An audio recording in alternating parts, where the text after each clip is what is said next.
Nous commençons avec ce charmant petit livre-poche d'époque, relié cuir,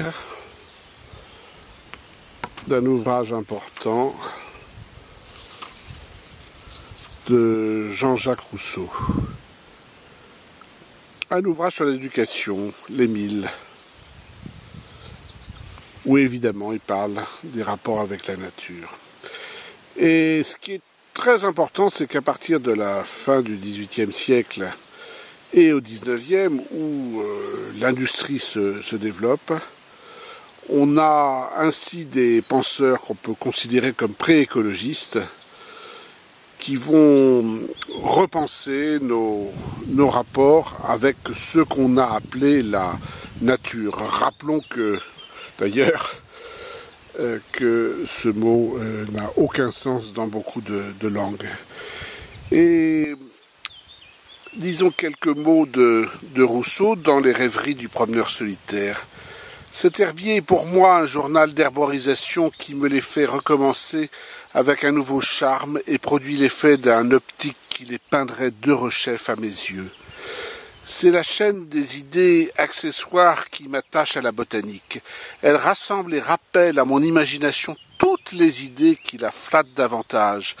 Les prés, les eaux, les bois, la solitude, la paix surtout. Et le repos qu'on trouve au milieu de tout cela sont retracés par elle incessamment à ma mémoire.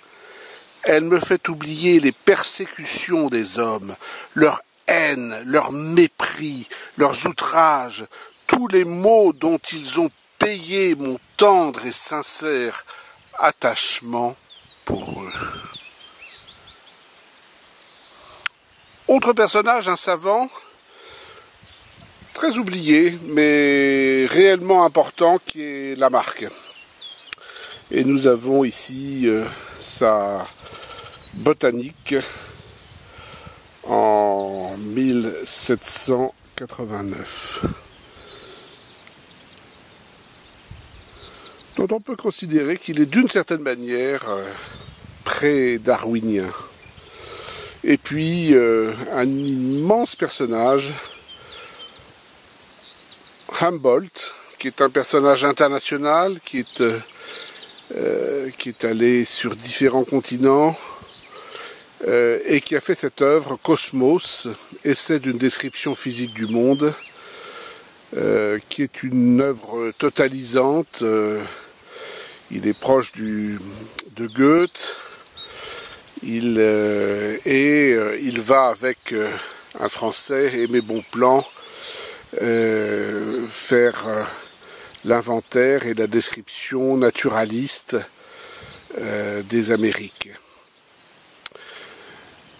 Moi, je ne saurais que conseiller ce qui est disponible actuellement en français, qui est L'invention de la nature, les aventures d'Alexander von Humboldt, par Andrea Wulf, pour se plonger aujourd'hui dans ce moment très très particulier où on va repenser notre rapport à l'environnement et on essaye d'avoir une vision philosophique, thériste du monde.